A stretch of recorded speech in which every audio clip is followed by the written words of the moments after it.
Coucou tout le monde, j'espère que vous allez bien. Je voulais faire une petite vidéo aujourd'hui un peu différente parce que je voulais voir avec vous la différence entre stratégie et psychologie. Je reçois pas mal de monde en ce moment dans mon cabinet qui essaie de comprendre au niveau relationnel, quelle que soit leur relation familiale, amicale, sentimentale, la personne qu'ils ont en face d'eux. Mais derrière ça, il y a quelque chose de l'ordre de la stratégie. Alors, comprendre l'autre, ça veut dire quoi? Ça veut dire se mettre à sa place, ça veut dire l'écouter, ça veut dire comprendre ses blessures. Mais pour arriver à avoir cette distance par rapport à l'autre, il faut être au clair aussi avec soi-même. Pourquoi? Eh bien, parce que dans l'interaction, qu'est-ce qui va se passer? Chacun va répondre avec son propre vécu, avec ses propres blessures, et c'est là qu'il commence à y avoir de la friction. Quand vous regardez certaines vidéos, parce que j'en vois énormément comme ça, qui vous dit, ben voilà, pour tel profil, alors déjà ça me fait hérisser le poil parce que ça rentre les gens dans des cases. Mais tout le monde est différent, on a tous un vécu différent, c'est pas parce que il peut y avoir des similitudes chez les uns, chez les autres, que c'est un profil tel ou un tel.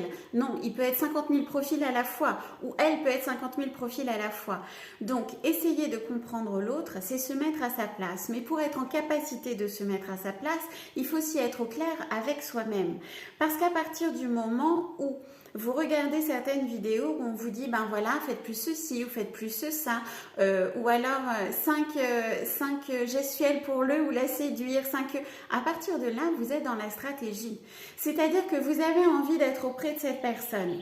Au niveau sentimental, on va parler parce que ça parle à tout le monde. Vous allez lire les 5 ou 6 conseils de trucs mûches pour pouvoir finalement, par rapport à ce profil, le ou la séduire. Vous allez rentrer dans une stratégie.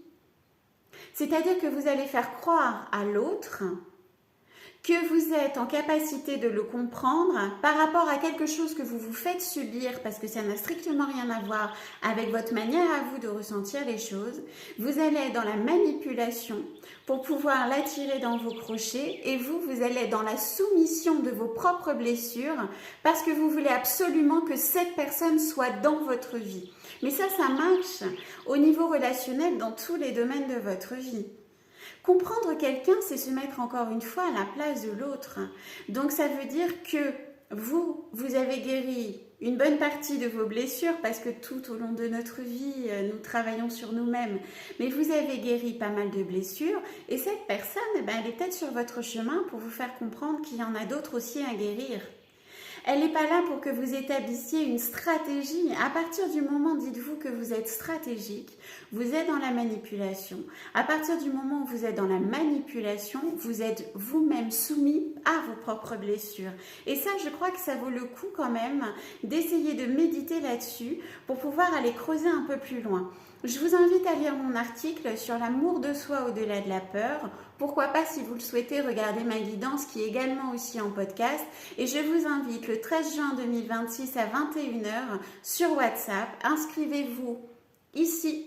Les billets sont disponibles. Attention, les places sont limitées pour un soin en direct, mais on ne va pas faire que le soin. Nous allons aussi échanger.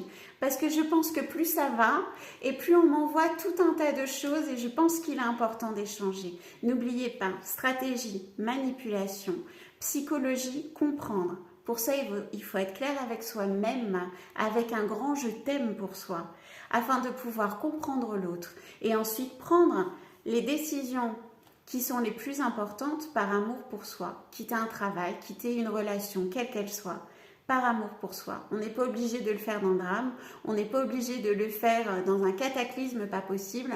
On peut aussi vivre tout un tas de choses qui sur l'instant T vous font avoir des mots peut-être qui ne sont pas les bons, des attitudes peut-être qui ne sont pas les bonnes, mais ça prouve au moins que vous êtes authentique. Le recul, lui, permettra de vous excuser ou à la personne de s'excuser et repartir sur de bonnes bases.